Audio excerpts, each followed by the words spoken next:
à tous. Et bien comme promis, la petite vidéo dans mon atelier. Alors, c'est parti.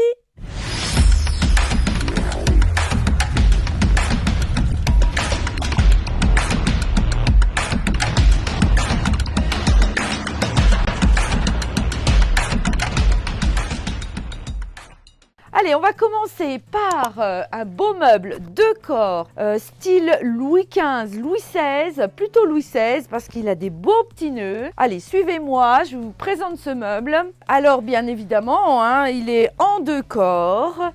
Dessus, j'ai un marbre qui va dessus, qui est là. J'ai tout nettoyé, le beau marbre, mais que je vais repeindre. Je ne vais pas le laisser de cette couleur. Donc, en fait, par quoi on commence? Vous le savez tous, quand on a un meuble qu'on rentre comme ça, qu'on vient de chiner, on commence par le nettoyage. Donc, le nettoyage a été parfaitement bien fait avec les Léoclean. On verra par la suite un petit atelier Léoclean. Alors, ce meuble, tout simplement, je l'ai nettoyé. Je l'ai poncé à l'abrasif 60, 120 pour essayer de trouver mon brut, redonner le meuble brut. Et ensuite, eh bien, j'ai dit, Sophie, tu vas faire une céruse. La céruse, comme je vous dis à chaque fois, c'est tout simple. C'est le déco-glacis, voilà, la couleur et un petit peu d'eau. Donc la recette, il n'y a pas de souci. Vous me contactez si vous voulez faire une patine vous-même grâce à la patine transparente, le glacis de chez Léonore Déco. Le petit mélange, je l'ai préparé dans le pot. Regardez ce que ça donne. Hier, j'ai tout posé ma céruse, mais il ne faut pas oublier que le bois, il boit, comme je vous dis à chaque fois. Donc cette céruse, je l'ai appliquée, mais elle est partie s'infiltrer dans toutes les moulures, tout le veinage du bois. Alors, ce qu'on va commencer à faire, c'est de prendre la laine d'acier 000 sèche et regardez, une céruse, elle se patine, elle se lustre, je veux dire. Pas elle se patine, puisque j'ai déjà patiné. La céruse, elle se lustre parce que dedans, on a de la paraffine. Alors, on élimine la paraffine et on va faire un effet mélange bois et céruse, c'est splendide. Allez, on y va. Donc, c'est la couleur écrue que j'ai appliquée. Et regardez. On y va tranquille avec de la laine d'acier mouillée si vous voulez en enlever beaucoup ou la laine d'acier sèche si vous voulez simplement enlever légèrement votre patine. Alors, la patine lustrée, la patine non lustrée. Et regardez, toute cette patine est partie dans le veinage. Allez, on essaye le petit nœud là. Hop, je fais le tour comme ça. Et puis là, je viens lustrer mon nœud et regardez, on voit réapparaître un petit peu de bois et cette belle patine qui est venue s'infiltrer donc dans le bois. Alors, si ça ne vous plaît pas, au moment où vous lustrez, vous dites « Oh là là, c'est pas assez blanc, c'est pas la couleur que je souhaite », eh bien tout simplement, après avoir lustré, vous réappliquez le déco-glacis, vous refaites votre céruse et puis là, eh bien après, tant que ça ne vous plaît pas, vous continuez. Mais regardez comme c'est super beau, En fait, ça fait comme un chablis couleur bois et la céruse. Ça fait les deux tons. C'est magnifique. Et regardez ce beau petit nœud. Une fois avec la laine d'acier, on lustre tranquille. Plus ou moins à certains endroits. On enlève vraiment la céruse où l'on veut. Mais le mieux, c'est de quand même passer un petit peu partout pour enlever cette paraffine. Eh bien, regardez, le résultat du petit nœud, il est splendide. Voilà, il est trop, trop mignon. Voilà, alors donc je vais continuer partout, forcément. Voilà, lustrer dans le sens du bois, c'est le mieux, votre laine d'acier. Alors, c'est vrai que c'est des petits mouvements répétés. Ne vous faites pas d'une tendinite à l'épaule et au bras. De temps en temps, vous vous arrêtez et vous continuez. Donc, ça va être magnifique. Alors, imaginez l'ensemble du meuble comme ça, tout lustré, l'apparition de la céruse et le bois. Eh bien, c'est quand même super beau. Moi, j'adore la céruse. Alors, comment l'appliquer cette céruse? Alors, je vous ai laissé les tiroirs, voilà, en démonstration pour vous.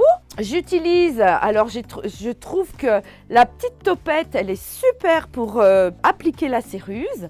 Alors, qu'est-ce que je fais? Donc, je mets un peu de mon mélange que j'ai donc fait ma petite recette dans le pot. Je mets dans un récipient, voilà. Je prends ma topette, je mélange tout, j'estompe un peu parce que je ne veux pas trop en mettre. Mais comme je vous dis, le bois, il boit, donc eh bien forcément, même si vous en mettez trop, vous verrez tout de suite que la céruse s'infiltre dans le bois. Allez, c'est parti pour la céruse avec la topette sur le tiroir. Alors au début, vous voyez, ça fait bien couleur écrue, mais au bout d'un moment, eh bien le bois va faire son effet, le bois va boire cette céruse et puis forcément, ça va s'éclaircir. Voilà, tout simplement. Mais en fait, la topette, elle est super top pour appliquer cette céruse. Et puis, quand vous avez des moulures, des interstices, je trouve qu'elle va partout. Donc, c'est tout simple, hein. La petite recette, comme je vous dis, elle n'est pas compliquée. Vous me la demandez, je vous la donne sur mon mail, hein, sophie.edeco@gmail.com. Où là, vous pouvez passer vos commandes vers moi de tous vos produits Eleonore Déco si vous avez envie de relooker. Voilà. Donc la petite topette, trop bien. Et regardez, c'est pas long, c'est vraiment rapide. Elle part partout, ma topette. Elle va dans les petits coins.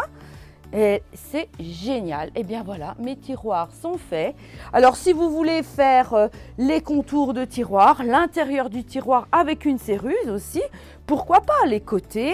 D'ailleurs, c'est ce que je vais faire, moi, mes côtés avec de la céruse.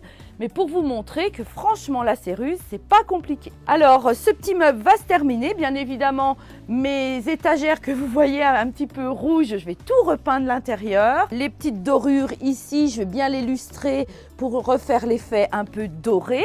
Essayez de penser à vos petits bijoux de la fin qui redonnent du charme à votre meuble, de la valeur. Eh bien un meuble qui partait à la déchetterie, eh bien il va être sauvé. Encore une fois, conclusion, ne jetez pas vos vieux meubles.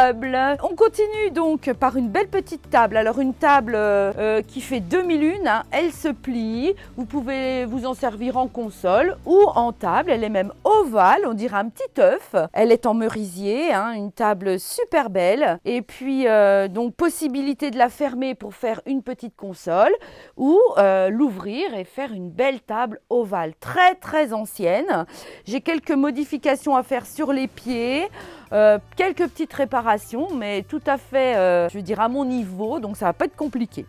Alors, qu'est-ce qu'on fait? On commence forcément par le nettoyage, donc l'éléocline hein, que je vais diluer dans un vaporisateur, moitié d'éléocline, moitié d'eau, ça suffit, c'est pas un meuble qui est ciré, c'est pas un meuble super encrassé, donc l'éléocline, on va le vaporiser sur tout l'ensemble de la table, voilà.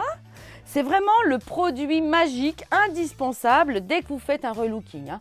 Le nettoyage avec l'éléocline, eh bien c'est super bien. Moi je dis que c'est mon petit produit magique qui m'aide vraiment au nettoyage et voilà. Donc le petit tampon pro que l'on vend aussi chez Eleonore Déco, la petite brosse bronze quand vous avez des interstices et la manchette pour bien évidemment bien rincer votre nettoyage. Alors, c'est parti. Donc là, je vais prendre le tampon pro. Je vais venir étaler partout mon éléocline. Voilà. Pour le moment, je fais que mon plateau. Mon envie, c'est de faire le plateau en bois brut et mes pieds couleur carbone. Voilà. Alors, il faut quand même commencer par le nettoyage, même si vous voulez revenir au bois brut. Ça aide vraiment à revenir au bois brut parce que vous avez déjà enlevé les bonnes pellicules de crasse, de poussière, etc. sur la table. Donc, qu'est-ce qu'on fait? Une fois qu'on a mis l'éléocline, on laisse agir 10 minutes, 15 minutes. Et après, cette fois, on remet de l'eau sur notre tampon et on vient bien frotter partout. Donc là, franchement... elle est vraiment pas sale, vous voyez, hein.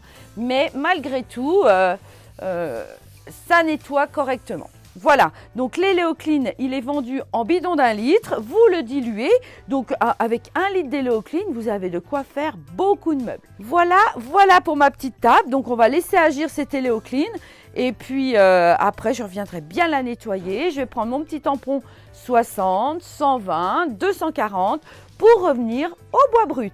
Alors, je vous présente un petit meuble pour des clients que je suis en train de faire. Les clients ont choisi la couleur craie et lin, deux couleurs qui sont très très appréciées.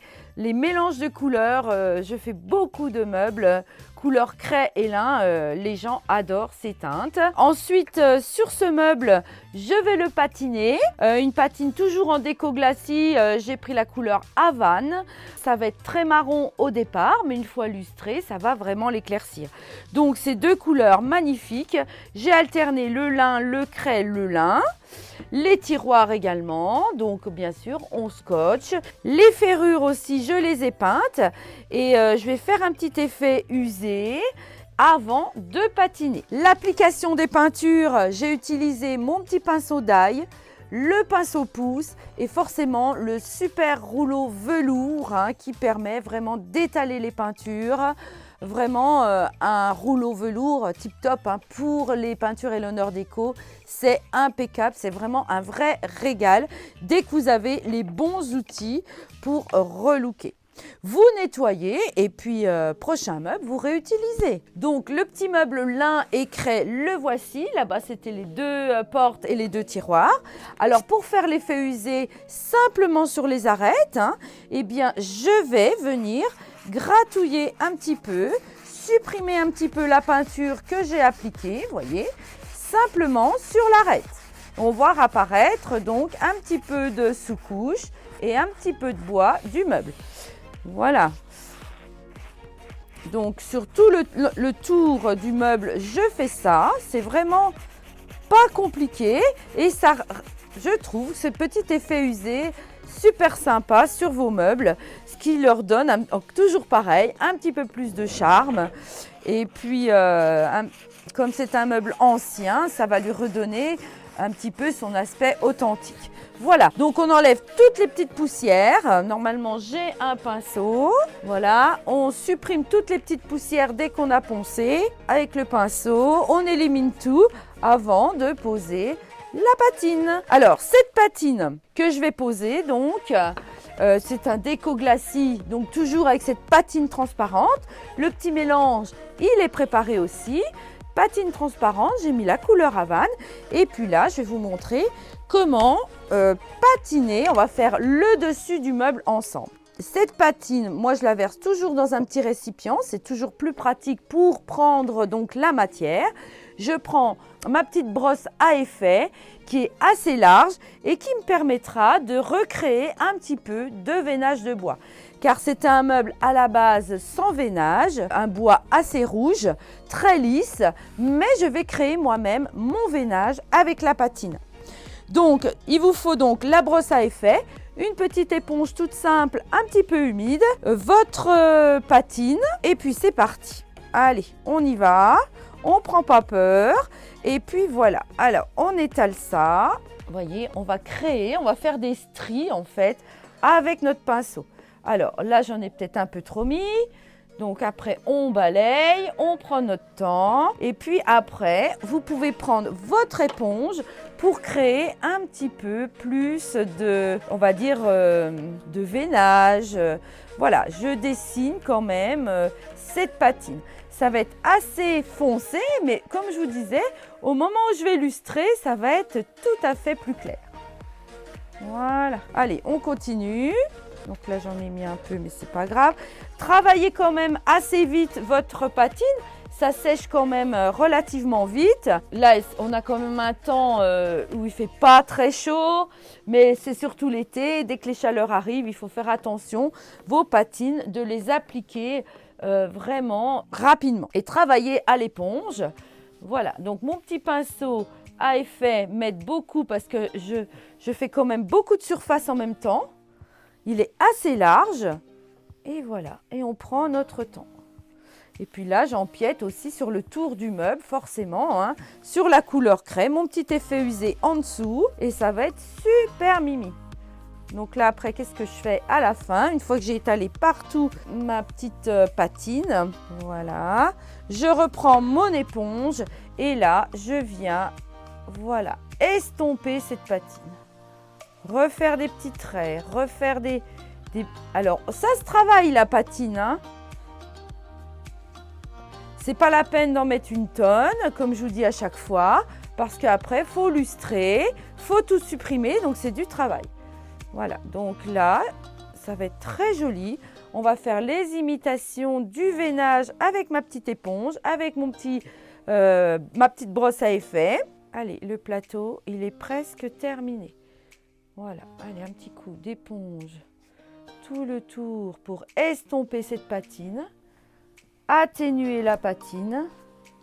On fait des petites rayures, on tourne, on prend notre temps et voilà. La patine, elle est pratiquement terminée là. Donc je peux reprendre aux endroits qui ne me conviennent pas, ça se travaille.